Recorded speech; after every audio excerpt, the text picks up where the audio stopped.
You're listening to The Social Workers on WCDB Albany.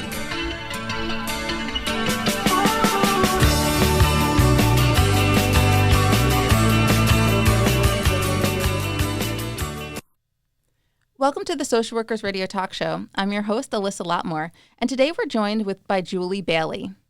Julie Bailey is an LCSW, and she has been a children's therapist for approximately 20 years. After obtaining her Master's of Science in Social Work at the University of Texas at Austin, she participated in a year-long certification course through Boston University specific to psychotherapy with children and the utilization of play therapy. She currently uses a variety of treatment strategies in her work, including play therapy, with children who have been sexually abused and traumatized. She is also a part-time lecturer at UAlbany for MSW students, teaching the social work practice with children class. Welcome, Julie. Hi, thank you for having me back today. Yeah, so you were on the show previously, and you were talking about your upcoming continuing education workshop, which at the time focused on helping children manage their anxiety. And you talked about the roadblocks clinicians may face when helping children cope with their anxiety, different activities you can use with children to help them manage their anxiety, and also how we as adults are not immune to our own anxieties and how we can still help children manage theirs. And that was one of our most popular segments, so congratulations on that. Wow, yeah, that's crazy. Thank you. No, I mean, I think this is a topic that I think with everything going on with COVID too, and children out of their normal routine, maybe home more, and feeling a lot of anxiety in general with not being able to go to school, have a lot of those outlets that they used to have. I think more parents are aware, and even teachers are aware of the impact of anxiety on children.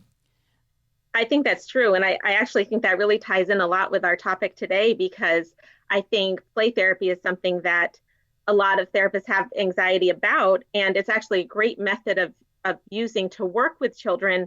But I think a lot of times therapists and clinicians feel like they're not so sure of its usefulness, and out of their own anxiety to want to really be productive, they shy away from it. So I think it all kind of ties together, and it is an area where I think, play therapy can be very powerful in helping a therapist feel very useful and productive, but also in, helping kids deal with really stressful things that they experience in their lives.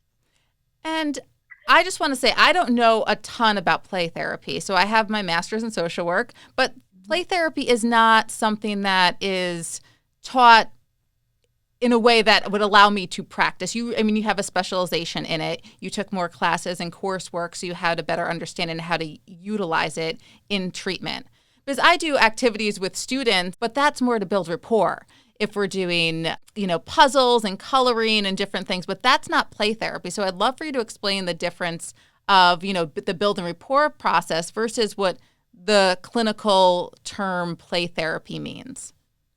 Yeah, and that's an excellent question and a great place to start. I do just want to say I kind of stumbled across play therapy as well. It wasn't something that I felt like was a big emphasis of my own graduate work either. I was really fortunate to have my second year graduate supervisor down in Texas was, a very strong, really believed strongly in play therapy and using it. And so that kind of opened my eyes to this methodology. And I'm really excited now to be able to talk about it. I talk about it a lot in my class and now do the trainings too, because I do think it's something that is not talked about enough, especially when we're thinking about working with children. So I think that's something that's very common, what you just described.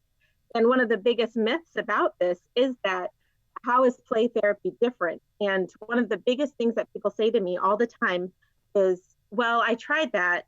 I played this with the child and we played these games, but then they didn't talk to me still. And I think that really hits the nail on the head of the biggest misconception about play therapy, which is that play is not used in play therapy to get the child to talk to you. There are methods that we use in talk therapy with children that help us see how we can use play to maybe help a child talk with us more, but that's a talk therapy strategy. That is very different than play therapy. And one of the things I try to highlight the most, especially in that first training, that play therapy is its own method. Play is the language. So the goal of play therapy is not to get the child to talk to you. The goal is to enter the child's world and use play as a language to then explore all of the different things that they're thinking and feeling, and helping them work through whatever it is they're there to see you for, using that as the methodology.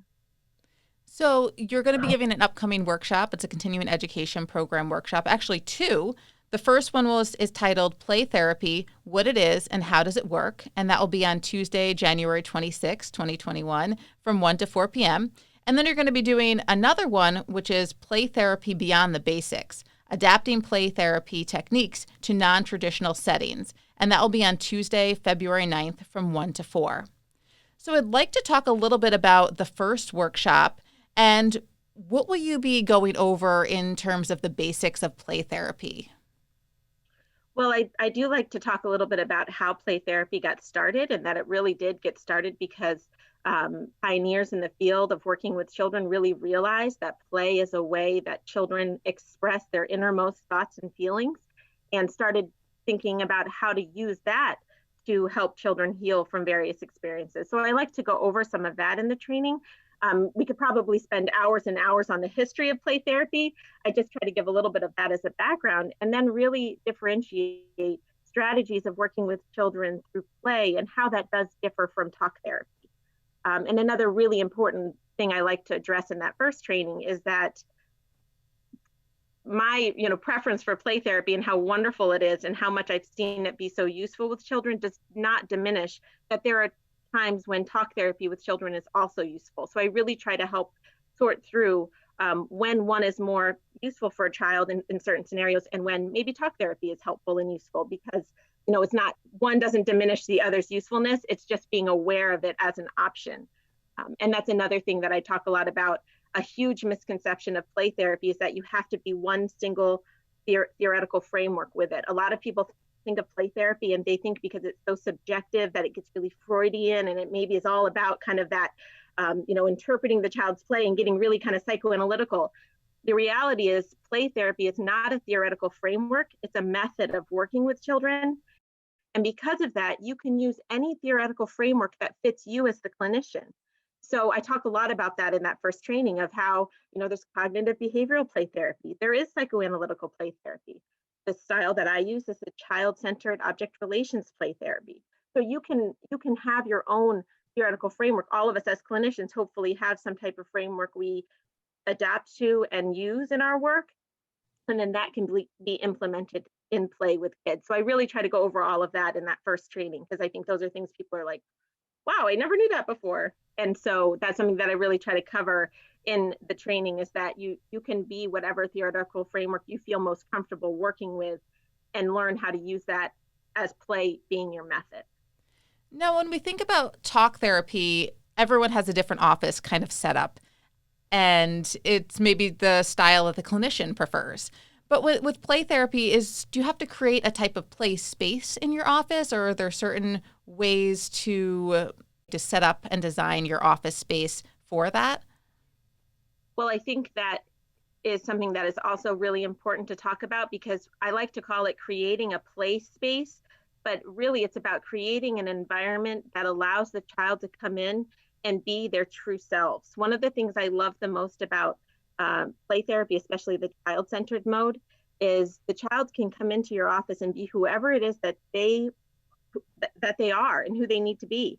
And so you want to create an atmosphere that is welcoming and non-judgmental, and doesn't kind of put out all of these, rules and guidelines that they have to follow, so that they feel like they have to be a certain way when they come into your office. So that a big part of that training is how to create that environment that is non-judgmental and welcoming, to allow for the child to select materials that they can use, that they can express themselves best with. So I like to have a range of materials, but I always say you don't have to, social workers don't always make the most money. You don't have to go out and buy out the store to have a whole range. Kids will find things to use to express themselves. It's just trying to have a variety. So if you can only have a few toys in your office, just make sure they're not all kind of the same type of toys. And so we talk a lot about that in the training too, about creating that play space and what materials you can have, especially on a limited budget, so that you can help a child have the best possible opportunities to express themselves fully. Now, I remember when I was in school and I was reading the textbooks, and it was always, the client will do this and you will do this, and the client will most likely respond with this. And when I started my field placement, none of that happened. And I was working with teenagers in the foster care setting. And when I started working, going even younger with children in the elementary schools, it was kind of unpredictable at times with how a child might respond. So are there any techniques, or can you give some possible scenarios of, what do I do if something happens when you're working with children and aren't really maybe sure how to move next in the play therapy? Absolutely. When you're working with children, especially in play therapy, a lot of times things happen, and there are many, many times when I sit there and I'm like, wow, I didn't really expect that, and that just happened. And I think that again, it ties into what we were saying earlier. There creates some anxiety.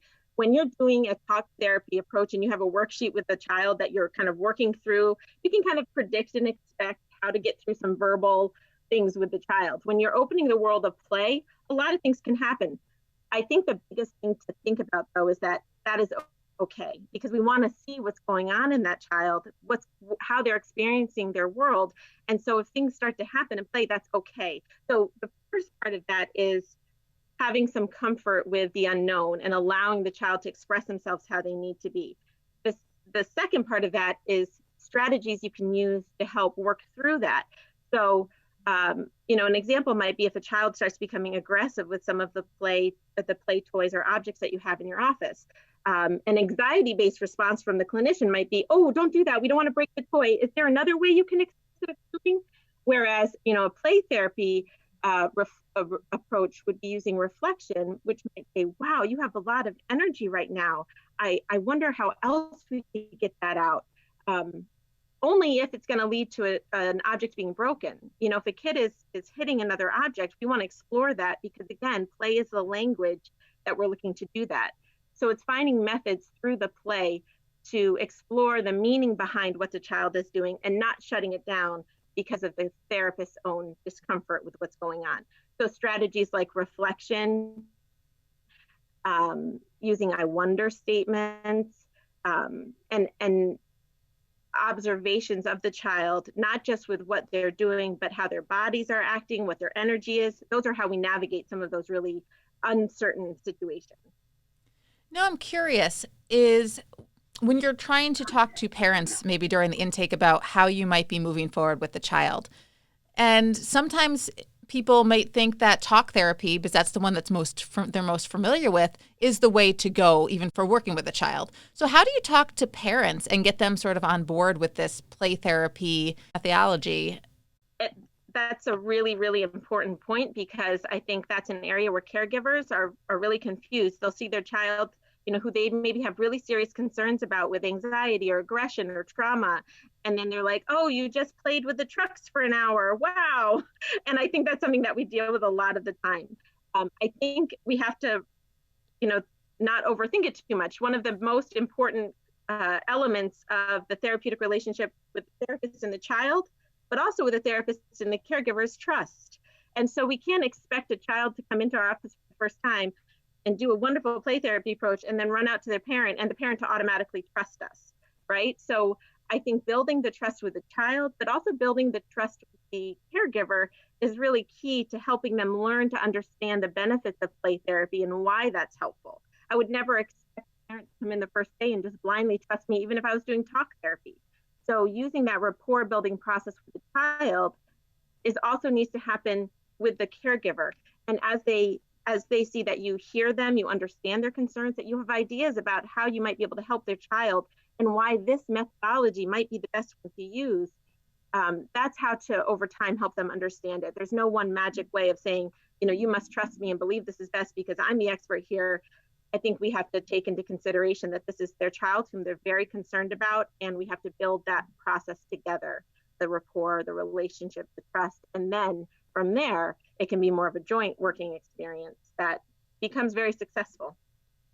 No, I have to ask, because we are in the age right now of COVID where we're not really able to see people in person. We're doing this interview right now over a screen. And how are you incorporating play therapy if you're not doing in person, or can you even do it, or do you have to stop and switch to more of a talk therapy? Well, I think that's one thing that's happened over the past year, is that in our attempts, our programs and our different agencies, in our attempts to just make sure we can maintain contact, sometimes the work that we're doing with kids has gotten pushed aside a little bit in an attempt to just take care of the basics. And that's really important, and that should not be minimized. Having just a basic contact with the child over telehealth is super important during these times, because I think one thing that's happening during this time of COVID is there are so many losses that children are experiencing every day, losing, not seeing friends, losing contacts with teachers, family members. We can't minimize the effect of loss on these children during this time of pandemic. And I believe that once this starts to get better, we're going to see an aftermath of this traumatic grief that kids have had to go through that's been so hard, and that they may not even be aware of, because in some ways their lives feel normal. And then in other ways, there's so many changes, and change does equal loss a lot of the time. And so I think, being able to maintain a contact with a child over telehealth is extremely important. I do think that we have to be careful as we go forward in the therapeutic process with children on telehealth, is that we don't begin to diminish the usefulness of some of these creative arts therapies and just stick with talk therapy out of our, again, anxiety, just to have those contacts and be able to say, we're still doing our work, we're still out there. I do think there are ways to incorporate creative arts therapy and play therapy through the telehealth modality. And that's, one thing that I'm hoping to really talk a lot about in the second training. There are limitations. We have to be aware of those limitations and acknowledge them. And that's okay, because we're all coping with a huge change that we never expected to happen. And then there are, I think, a lot of wonderful ways. I'm seeing it all over the place in my program and with some of my students and my intern who are coming up with ways to be creative with kids on telehealth. There are a lot of options out there. So it's, again, probably one of the most important things for any therapist to be aware of what you're doing and make sure it's purposeful. And if the best we can do is just maintain contact, that's great. If we're able to go a little bit farther and start using some of these methods, that's wonderful. Be aware of it, though, and be purposeful in your interactions. No, I'm really glad you brought that up about the stress that children are going through, even if they might not realize it. And I have an 8-year-old, and, we've been going through this time where it's more social distancing, and I had thought she was handling it pretty well. As we had last March and April, we were doing the homeschool because everything was shut down. And I remember it was one June day where we were just riding her bike, and she was riding past her friend's house, and she just gave a wave, and the friend waved from her step. And we were riding home, and she just got off her bike and started crying. And it was just sort of like, what just happened? And everything came out. I miss my grandmother. I miss my friends. And it was one of those things that I didn't even realize all this stuff was bottling up inside her. And it was that one thing, just waving to her friend and not being able to go over and play, that just was that breaking point moment for her, where she just started to cry about everything that was going on. And I think it's so important for, especially if kids have a history of trauma too, to still have that contact with their therapist and clinician. And how do we do that even if it's over a screen? How do we still maintain that contact and ensure that they are still getting the needs met for their mental health and emotional health? Right, absolutely. And, your daughter's so lucky she has that space with you to be able to put out all of that emotion. And I think, I have 3 kids too. They all have a very different range. Each one of them has a different reaction to everything that's gone on. And it's kind of crazy to see how that's so different when I think I'm kind of doing everything the same. So they do have to put up with me as their mother, constantly analyzing everything. But I think that, when we know that there are kids who maybe don't have those safe spaces to go, and we as the clinician become that safe space, how do we create that over a screen? It's really challenging. I think one thing I'm doing with a lot of my clients is acknowledging it. I start off almost every time saying how different it is to have to see them over the screen, and how does that feel to them? And are they in a safe space? There are so many issues related to child confidentiality. And where are they when they're talking to you, and do they feel comfortable? And is this okay with them? I did have a client who told me, she was a little older, but she was like, Julie, I'm not talking to you like this. This is weird. You don't need to see my house, because she was so used to the office-based setting. So it's respecting and honoring and having that conversation with kids, and remembering that young children may not be able to verbalize it as much, but that they still have thoughts and feelings about this. And giving them that opportunity to share that is really, really important. Yeah, and the confidentiality piece was a big one, as a lot of social workers and clinicians are moving into this telehealth method. Even if you're talking to a child, are they alone, or the parents keep coming in to help them and redirect them if they're losing focus? And does that take away from that privacy that the child might feel when they're in the office alone with you and having that safe space? So it's a lot to think about as we're during this time of telemedicine as a main kind of way to interact with our clients right now. Absolutely. And I think that ties back to play therapy, because when you have a child who begins enacting in a play therapy approach with you, their play is their language, and they may be sharing some of their most innermost thoughts and feelings. And if we start doing that over telehealth and we're not totally aware of their surroundings and their environment, we have to be careful, because they may be revealing things about themselves with other people around them who may not be able to handle it quite as well, and who may actually make them kind of feel bad about that. So we do have to really be aware of what we're doing. And that's when we might have to modify what we're doing.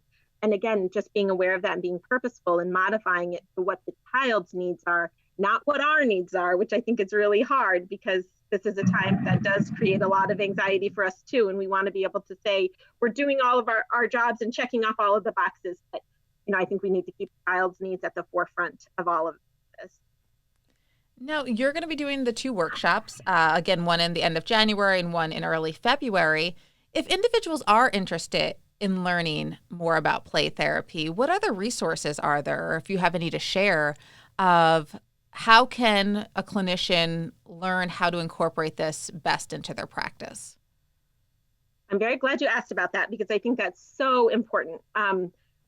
I was really lucky to be able to have an intern supervisor who, really did a lot of training, and then I was able to go to the certificate course. But this is not a method that should be employed, in isolation. So you really need to have a supervisor or do trainings to make sure that you're doing this, because it really is learning a new language.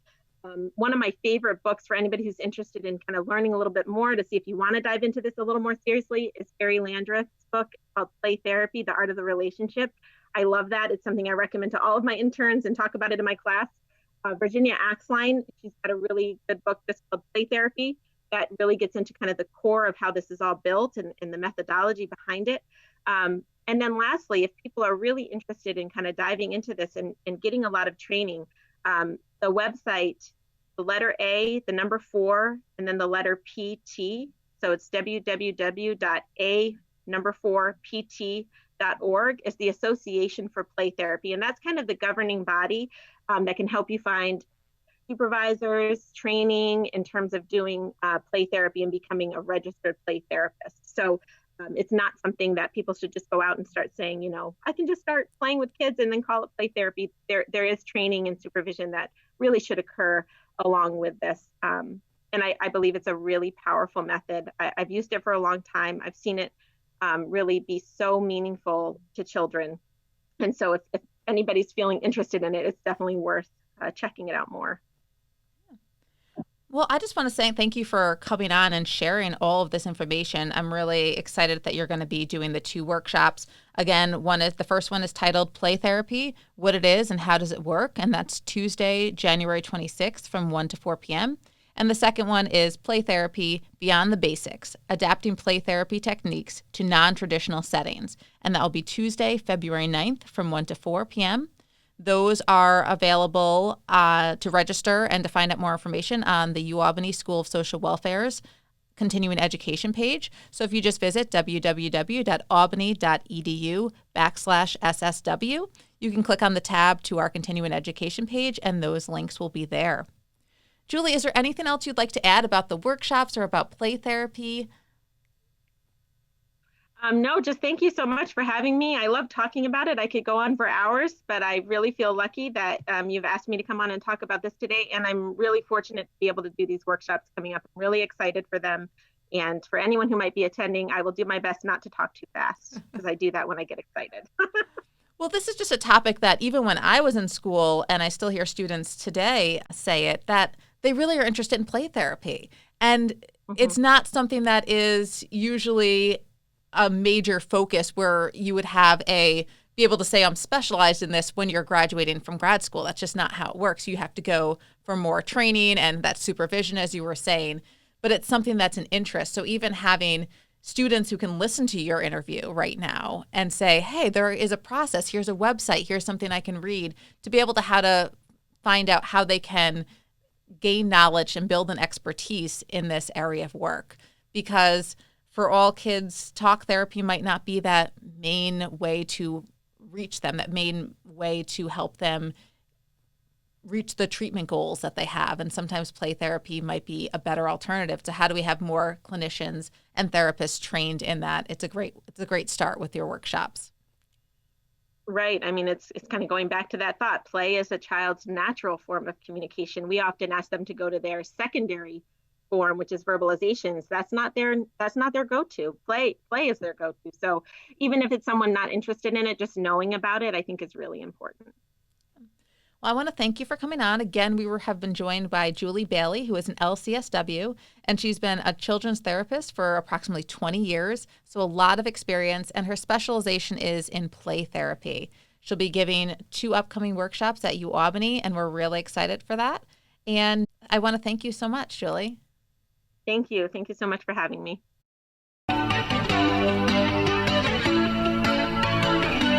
You're listening to The Social Workers on WCDB Albany.